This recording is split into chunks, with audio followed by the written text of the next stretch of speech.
तो सबसे बड़ा सवाल यही है, क्या ये पॉलिसी मार्केट के लिए कोई बहुत बड़ा गेम चेंजिंग इवेंट साबित होगी?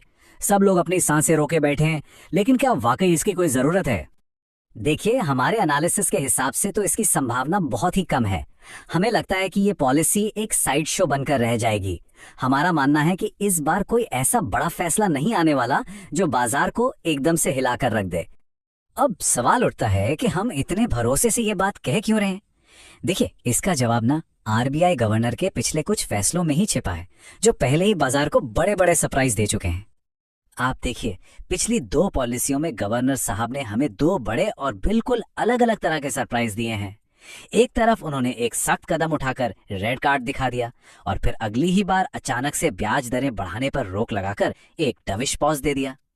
अब जब दो इतने बड़े झटके पहले ही लग चुके हों, तो तीसरी बार किसी बड़े धमाके की उम्मीद करना थोड़ा मुश्किल हो जाता है। अगर पॉलिसी से ठीक पहले की तस्वीर देखें तो पीएसयू बैंक्स बहुत मजबूत नजर आ रहे हैं, लेकिन वहीं दूसरी तरफ प्राइवेट बैंक्स अभी भी थोड़ा संघर्ष कर रहे हैं। उनमें वो पुरानी वाली ताकत नहीं दिख रही। अब जब बैंकिंग सेक्टर में ऐसी मिलीजुली स्थिति हो, तो आरबीआई आमतौर पर कोई बड़ा कदम उठाने से बचता है, जिससे पॉलिसी में एक तरह की स्थिरता बनी रहती है। याद कीजिए, पिछली पॉलिसी के टाइम पर और उसके बाद भी सबसे ज्यादा चर्चा किस चीज की थी? बस एक ही चीज की, रुपया, रुपया और रुपया। ये आरबीआई के लिए एक बहुत बड़ी चिंता का विषय बन गया था।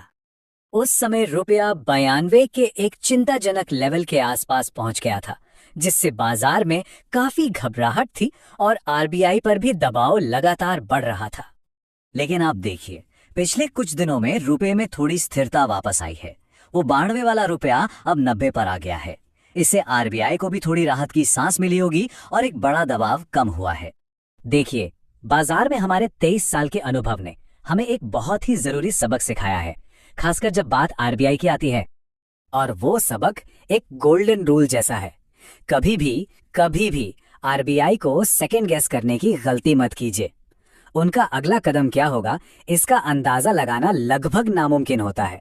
इसलिए कोई भी बड़ा दांव लगाने से बेहतर है कि हम पॉलिसी आने का इंतजार करें। तो अगर कोई बड़ा ऐलान नहीं होगा, तो क्या इस पॉलिसी में कुछ भी देखने लायक नहीं है? नहीं, बिल्कुल है। असल में असली एक्शन शायद कहीं और हो सकता है। हमारा मानना है कि असली एक्शन शायद पॉलिसी स्टेटमेंट में ना हो, बल्कि उसके बाद आने वाली किसी रेगुलेटरी घोषणा में हो। हो सकता है कि बैंकों या एनबीएफसीज के लिए नियमों में कोई ऐसा बदलाव कर दिया जाए जिससे बाजार का सेंटिमेंट अचानक से सुधर जाए। असली सरप्राइज वहां छिपा हो सकता है। तो अपनी नजरें बनाए रखिए।